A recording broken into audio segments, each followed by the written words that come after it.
You ever get the feeling that your guitar playing or your music is kind of getting stale?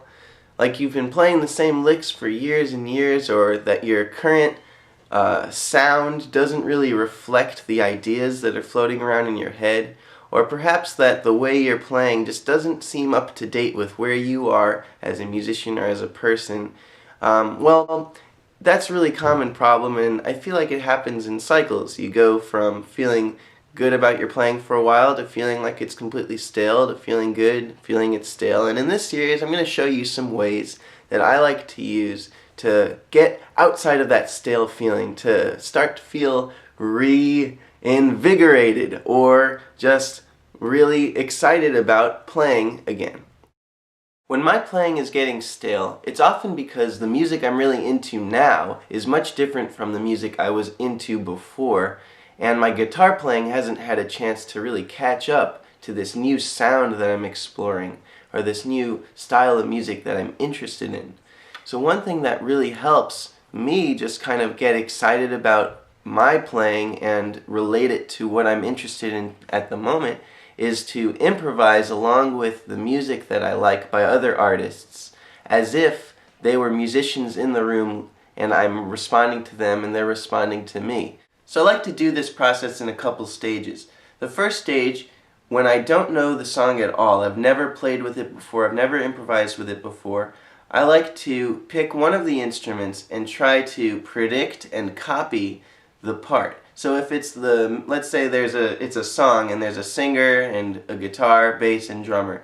So I'll take, let's say, the singer and I'll try to copy the melody. I'll hear, let's say it goes la la la la, then I'll try to play back la la la la, and I'll try to like predict where the melody's gonna go and play it on the guitar, which can be difficult, especially if you don't know the song super well and if you've never played the melody before. Another thing is you could take the drums and try to create a rhythmic part on the guitar that sort of doubles the drum groove at the time. So if it's like, it could be like,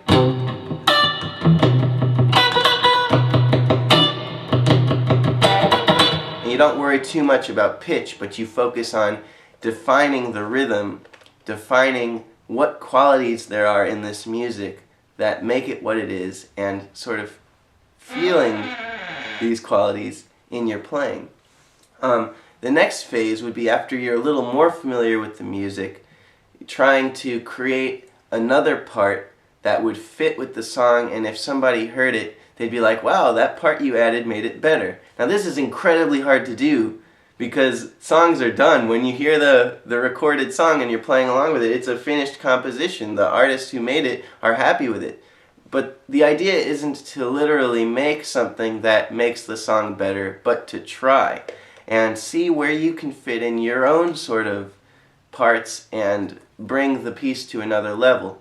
The process of trying is actually where the learning happens, and I don't think I've ever added a part to any song I've played with that's actually going to make it objectively better. But sometimes I've made parts where I'm like, wow, this really fits. It could be in the song and it'd be neat. And then the final thing that I like to do when I'm playing along is, when you really know the piece and you've been playing along with it, improvising all sorts of ways, is you try to put all the elements of this song that you liked into a song of your own. And you take all your favorite ideas and you pretty much steal them. And stealing is a bad word, right? But I feel like a lot of creativity and a lot of enjoying what you do comes from copying your influences, and just by nature of the variety of influences you may have and your individual musicality, eventually you can develop your own voice this way. So it's not so much that you take the exact melody or exact beat or exact chords from the song that you've been playing to put into your song, but it's that you take the main idea, the feeling, the lessons that you've learned from improvising to the tune, and bring that into your own music. So in conclusion, improvising along with music that you like, that inspires you, will help you make your playing more current and more related to what inspires you in the moment, which will make it feel less stale. Of course, there's lots of other reasons why your playing might feel stale, and lots of other ways to deal with this problem, and I'll get to those in the next installments of this series.